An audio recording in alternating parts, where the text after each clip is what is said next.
Do you speak dog? Welcome back to a brand new School for the Dogs training tutorial where George and I teach you to train your dog.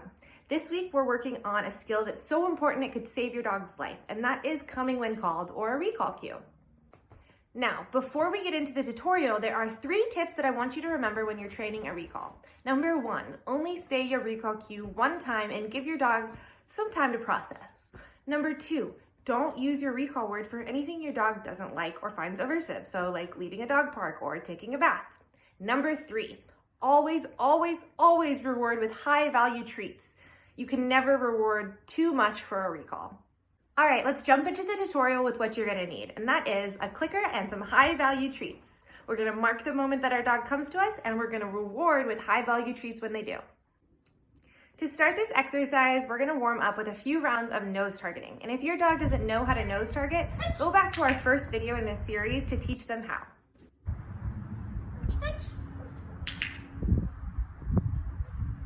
Now that you've warmed up with a few rounds of nose targeting, grab a treat and throw it about 10 feet behind your dog for them to go get.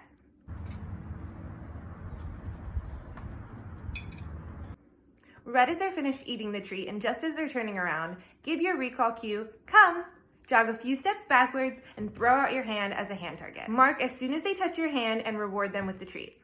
Now repeat this 5 times, gradually increasing the distance that you're jogging backwards after you say your recall cue. George, come.